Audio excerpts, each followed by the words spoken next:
Welcome back to Scarlet and Maize Championship Edition.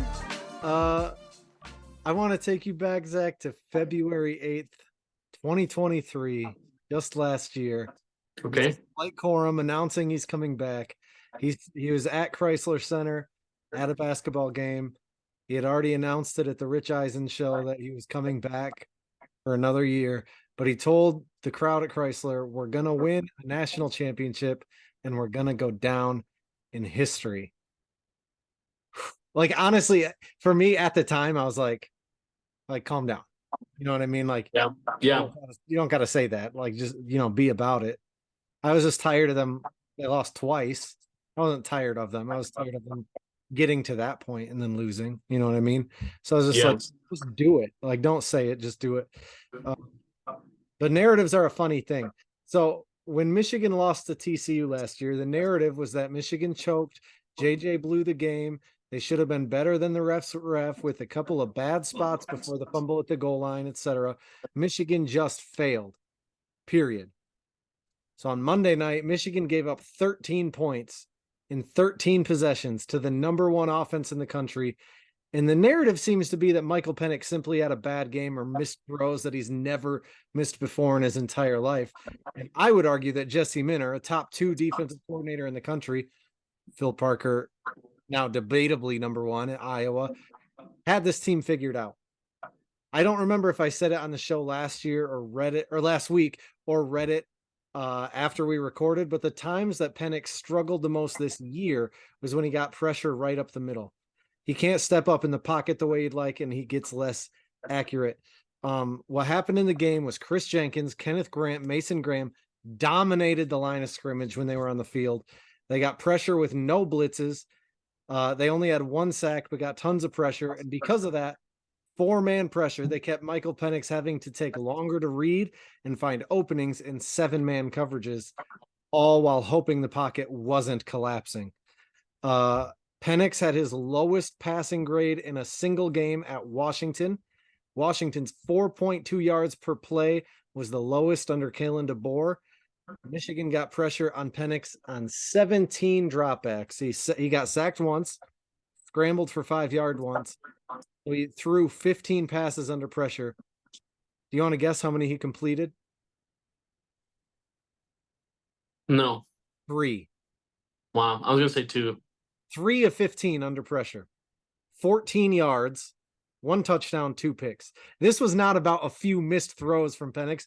This was no fluke. I'd argue that this was just as close to being a bigger blowout than the final score as it was to staying close until the very end. The one time Washington got the ball past the 50 in the fourth quarter, they were down by 14, and it resulted in a 1st and goal for Michigan at the 7-yard line on Penix's longest completion of the game to Mikey Sainristil. Michigan is the first team to hold 15 different opponents under 25 points since 1903, while also playing against 5 teams ranked in the top 20. Michigan gave up 24 points in the third quarter all season long. So I know that there are some people drinking haterade, as my boy Jim Harbaugh would say, that are already trying to add an asterisk to the season, holding their breath, praying that the NCAA vacates it. Those jackasses were the ones adding asterisks from the jump before Connor Stallions was a name they even thought of, saying the schedule sucked, whatever. But I also still don't think the NCAA does anything. But to the people who have told me that there's an asterisk already, to the idiots in our city who eventually will, I love that my team is celebrating a national championship while yours has to hope it ends up not counting. If you seriously think Connor Stallions had 1% impact on the results of this season, you're a moron. I'm done talking about it. Hail to the victors, baby. I just want to end with this before I let you give your thoughts on the game. This is Jim Harbaugh in his post-game press conference. No high school has gotten to 1,000 wins. No other college has gotten to 1,000 wins. No pro team has gotten to 1,000 wins, but the University of Michigan has. To reach 1,000 wins and win the national championship in the same year, man, doesn't get much better than that. I would really like to ask you, who could possibly have it better than us? Nobody. What do you got, Zach? I'm gonna bounce off some of your thoughts a little bit. Please First do. of all, that I liked the line about Harbaugh's line about the um just the 1,000 wins in the national championship in the same season. That part was cool. The rest of it was just corny and Harbaugh's a weirdo. But yeah, mean, I mean, I would way admittedly, rather what? admittedly, Harbaugh's a weirdo, but he's Yeah, my weirdo. because like I mean, he can keep saying that, but like everyone feels like that way. Like obviously, I feel like Ohio State has it way better than Michigan, even with the last 3 years that Michigan has had. Like I'd still way rather have my lifetime of Ohio State, at least my lifetime, even probably Jim Harbaugh's lifetime. I would rather have Ohio State's history than Michigan. But yeah, and then the point about TCU saying that they blew it, like I think them Michigan winning the national championship this year almost means more that they blew it in that game. Like I don't know if they win this game if they don't lose that game. which is also a fair point. Similar Both can be to true. the Michigan State game in 2021, Aiden Hutchinson said he didn't think they would beat Ohio State. Looking back, he said, I don't know if we beat Ohio State if we beat Michigan State that year. That's He said totally fair. it gave them something extra to get over the hump. Yeah. Yeah, that's totally fair, but that's I still think that it can also be true that they blew it. That's fine. Yeah. I'm just saying it's funny narratives like, oh man, Michigan blew so many chances, and then it was like, oh, Michigan's lucky that Penix had a bad game. It's a little like, Yeah. No, yeah, I don't oh, think I haven't really heard that noise that much. I've heard like the holding calls complaints, but I haven't really seen like, oh, Penix just had a bad game. Like Michigan didn't really play that good. Penix just had a bad game. Like I haven't really heard that much. No, I feel like the narrative is that Michigan's defense was incredible. I feel like, and I don't haven't heard that much, but yeah. But I just think it's congrats. I'll say that, but I just think it's actually like it's super unbelievable. Like looking back, like even just all the talk I've talked about how like on the show about how important in this era recruiting is and like how all the teams that have won national championships in the last 10 15 20 years have always had really good recruiting classes, and Michigan's on this roster is just not like even close to the levels of those teams. 2 5 But stars on the whole yeah, two team. 5 stars on the whole roster. Yeah, I got that on my notes. Like that that's got to be the least in a national champion. In I should have looked into that. It's got to be the least 5 stars on a national champion roster since recruiting rankings. Like Yeah. that's crazy. It's wild, and it's funny that like it's Michigan that ruined my narrative of that pushed that you had to recruit better to win a national championship. But yeah, and then um yeah, if you would have told me in 2020, like after the 2020 season, that Michigan would beat Ohio State 3 straight times, win a national championship, all that, and you would have said that this is random because I'm a Cleveland Browns fan too, but and you would have told me that the Cleveland Browns had the season they had with Joe Flacco leading them to the playoffs and having realistic Super Bowl aspirations, and you would have asked me which do you think is more believable that at that time in 2020, I would have said Joe Flacco taking the Browns to the Super Bowl is more believable than Michigan beating Ohio State 3 straight and winning a national championship, and I would have just Especially laughed in your because face. Ohio State was in the national championship in 2020. Michigan Right? 2-4. Ohio State was in the Natty. They, Yep. they lost it, but they were in the Natty. Michigan was 2-4. People were calling for Harbaugh's head, and they've Yeah. been, I I think, mean 40 and that it 20 was and it seasons was or something. that was the moment in time. Like Harbaugh wasn't going to get any closer to being fired. Even like even if you just had a even if you just lost to Ohio State the next season, he probably gets fired. Like even if they go 11-1, like there's a decent chance they just let him go. But yeah, now they turned it around, and yeah, I think Michigan played a great game. I think Washington had a few calls not go their way, but ultimately they just didn't play well enough to win. Yeah. I mean, I have had a number of people be like, oh, the calls, the refs, blah, blah, blah. Oh, you finally got your refs game, blah, blah. Washington is one of the most penalized teams in the country. Michigan was one of the least penalized teams in the country, and they both had 5 penalties called on them. Yeah. A lot of the first half, I was like, call a hold on the pat. Like it seemed like they were not calling holding on the offensive line much. They ended up calling, I think, 2. There's whatever. Yeah. It's a point that I haven't even argued with people. I just go, good. I Yeah, don't care. that's fair. And that's fair. And I don't mean it to like I don't mean it to like demean Michigan's win at all. It's more just kind of disappointing for Washington because that they were down 7 and had that big play. And then there was that hold that was pretty questionable that was called on them. Other than Michigan's next drive, it was basically the same thing. Michigan got a big play, but this time it was a blatant hold and they didn't call it. So that moment when they were down 7 and it was a big play, like it would have been cool to see it. Like if it wasn't really a hold, like don't call it a hold, but you know, I but think it would have been cool to see on 3rd and 4, Michigan up 14-3 at the 20 some yard line. If they'd have just run the ball 2 times right up the middle instead of trying the quick out to Roman Wilson. yeah. Like if they would have gone up 21-3, I mean, like Washington barely got the 3. First of all, there was 3rd and 5 or 6. Michigan has, I forgot what rank they are, but missed tackles is something that they do not do all year long. They were good tacklers and they missed a good, like, he had him, he missed the tackle. Washington got the first down. They went down a few plays later, made a field goal.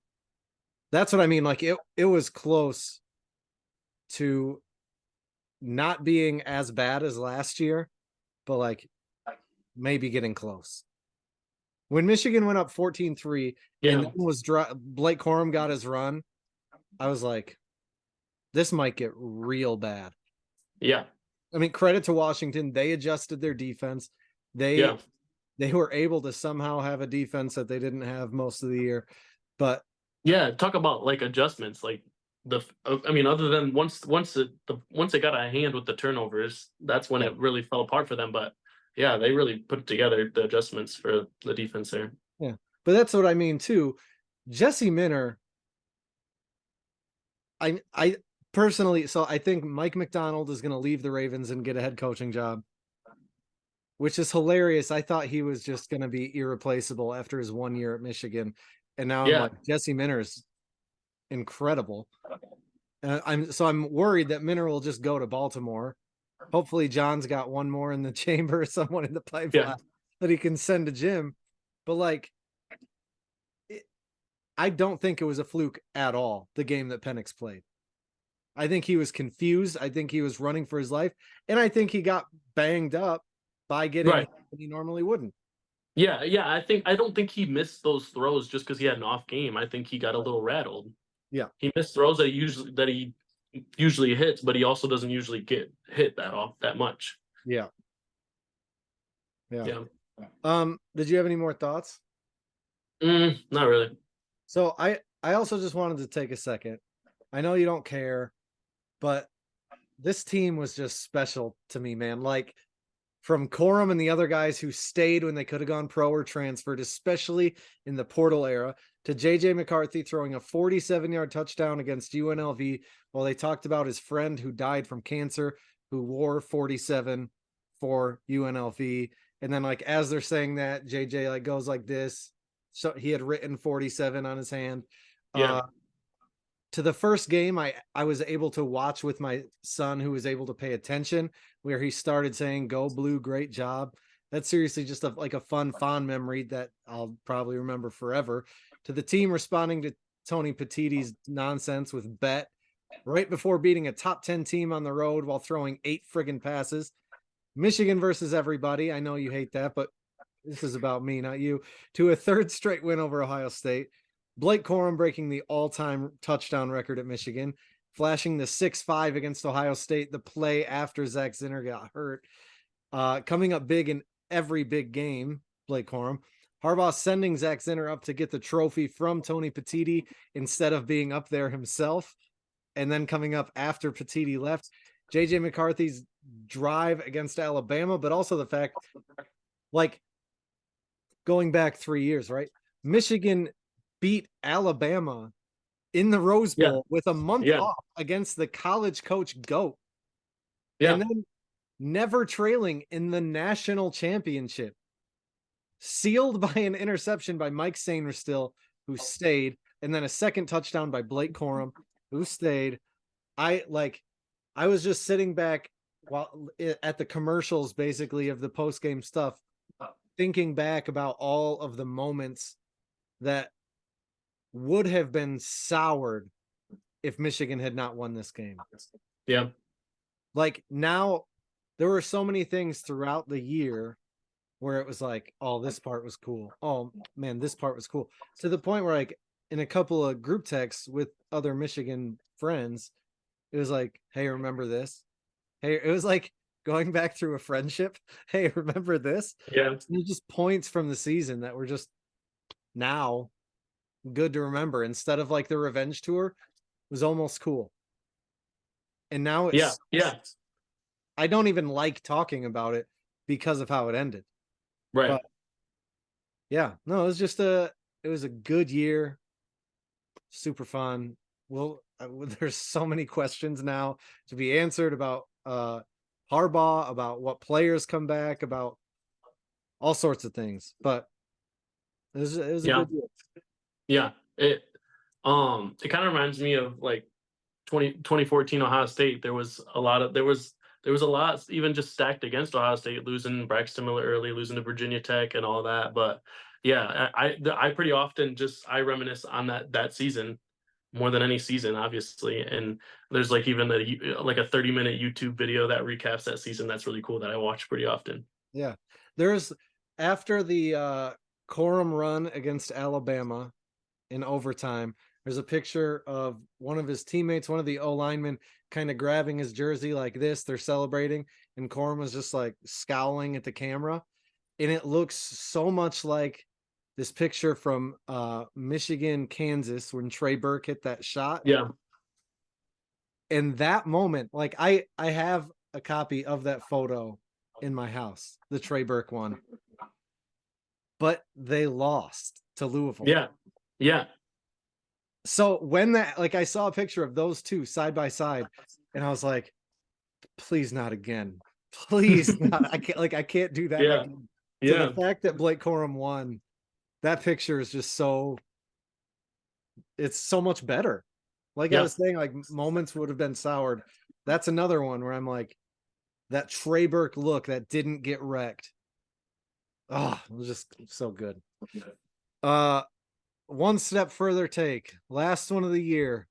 Not really a hot take, but definitely not a cold take. What do you got? I think JJ McCarthy's Michigan's greatest quarterback of all time. He has the wins against Ohio State. He has multiple Big Ten championships, a career record of 26-1 as a starter, and now the national championship. And in the grand scheme of all-time quarterbacks, I'd say he's mid-Carthy, though. Statistically, I understand what you're saying. It'll be interesting if he comes back. If Donovan Edwards leaves, maybe they'll actually throw the ball more. They started the year throwing the ball more, and then, I mean, obviously slowly went away. But one more thing. Michigan had 5 turnovers on the year. 4 of them came against Bowling Green. That is crazy. That's actually wild. Just speaking of JJ McCarthy. Yeah. Maybe the worst game of his career. Mm. I mean, you can say TCU, but like, 3 picks, a fumble, and it's like, man alive, this is freaking Bowling Green. Opponent adjusted. How about that? Opponent adjusted. Yeah. Bowling Green. Well, what about like per play adjusted? Then it's probably the Michigan State game, right? When he fumbled and then against them. I mean, that was on Corum, they said, after. Oh, Like, Corum most of thought his it was an fault. option, but it was supposed to just be a handoff, and he didn't think it was getting handed off. I still It blame was a play McCarthy. action or something. Mine is Michael Penix is overrated because of the lack of good defenses that he played against, and If he was in the Big Ten, he would not even have been a Heisman finalist. He was sweet in the Big Ten for a season in 2020. Yeah, that year didn't even happen, so whatever. Yeah. Things no one is talking about. Wait, is that all you're going to push back on that? I About think Penix?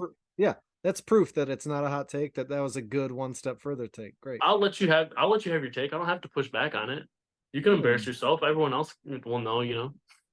I'm maybe it's just I'm conflating Michigan's best defense in the country with other Big Ten defenses that wouldn't have been able to stop him the way Michigan did.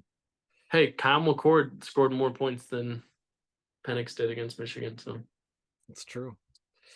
but Penix, this proves why Penix, your wide receiver, didn't win the Blatnikoff because Marv also had more yards than what's his Bob? Adunze? Mm-hmm. Yeah. Things no one is talking about. This one is being talked about a little bit, but not enough. Everybody in the world knows that Michigan's going to run the ball, and Michigan still ran for more yards than the number one offense in the country had total offense. Wait, what? Michigan had more rushing yards than Washington had yards. Oh, okay. In that game, yeah. Okay. In the game, not in the year. Yeah. That wouldn't have made sense. Right. That's why I was confused. Yeah, I do have a second one, but go ahead. Well, mine kind of goes into my tweet of the week, so. Oh, okay. My other one is in the first 4-team playoff, Ohio State beat Bama by 7 and then beat a Pac-12 team by 3 scores to win the Natty. In the last 4-team playoff, Michigan beat Alabama by 7 and then beat a Pac-12 team by 3 scores to win the Natty. And both those Pac-12 teams had generational quarterbacks. True. Marcus Mariota. Pretty crazy. But I will point out, Ohio State didn't need overtime to beat Bama by 7, and Ohio State beat Oregon by 1 more point. With the third string quarterback. Yeah, with their third string quarterback. Oh, my thing no one's talking about is both the times the Big Ten won the college football playoff, I should have looked it up, but I kind of forgot when I was working on my notes, but I'm almost certain JJ and Cardell Jones have to be the 2 worst quarterbacks in this era to win a national championship. Hands down. Alabama had to have someone, right?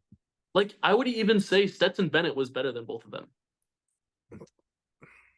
But Bama, that's the thing, is Bama didn't win it when they didn't have a good quarterback. I don't think. Because, like, it was like Sims when they played Ohio State. Like, he was trash. I don't know. Good point.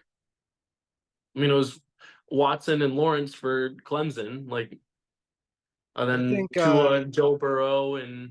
JJ will last in the league longer than Cardell Jones did. Yeah, that's fair. He probably will.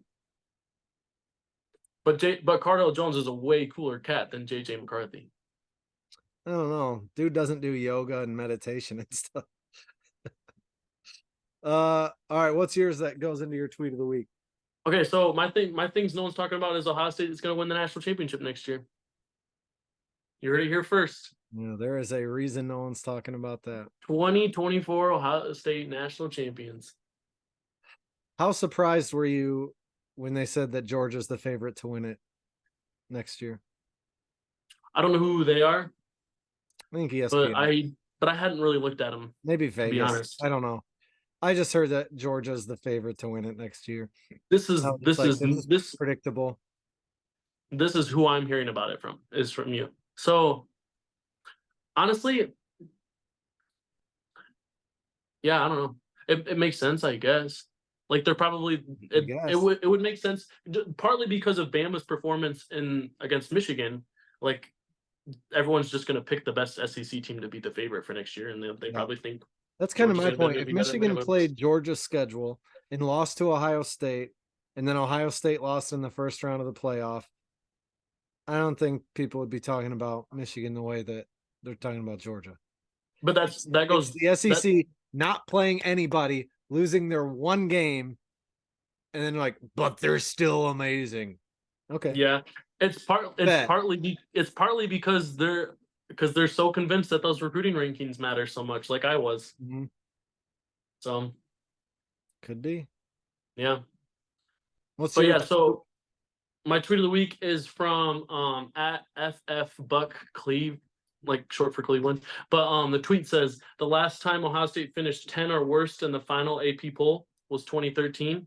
The next year, Ohio State won the Natty. Here we go. Who is the coach? In 2013, Mhm. Luke Fickle. No, it was Urban Meyer. Luke Fickle was 2012. It was also Urban Meyer in 2014. Yeah. Nice. Okay, so they had a good coach. Okay, got it. Oh, yeah.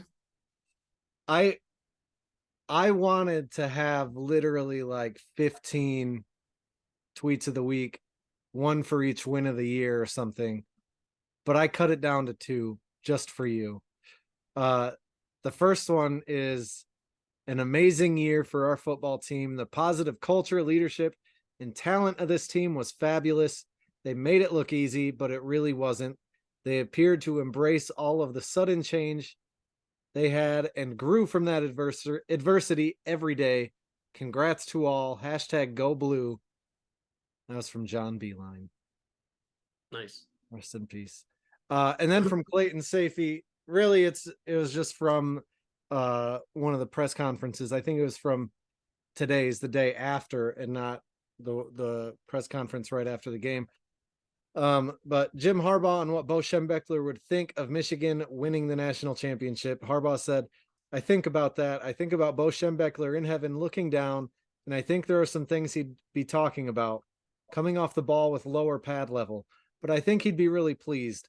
Rush the ball for like 300 yards. He'd really like Blake Corum. He'd love him like we do. Just makes you feel good. That's like the most Jim Harbaugh response to that question I think possible. Like if we said, hey, AI, come up with a Jim Harbaugh. And it was like super accurate. That's what it would have been. Yeah. Yeah. Yeah, Jim Harbaugh still sucks and he's a cheater, so. Hey, cheater with a friggin' trophy in the case. Really, 4 trophies in the case. Michigan has more trophies in the case since JJ McCarthy signed with Michigan than they do losses. They've lost 3 games since JJ McCarthy was a freshman. And they have 3 Big Ten titles and 1 natty. With that, we're not sure when we'll be back, but we'll be back at some point, maybe for March Madness. I don't know. Basketball kind of sucks. Thank God for football. Until we see you again, go Blue. Go Buckeyes.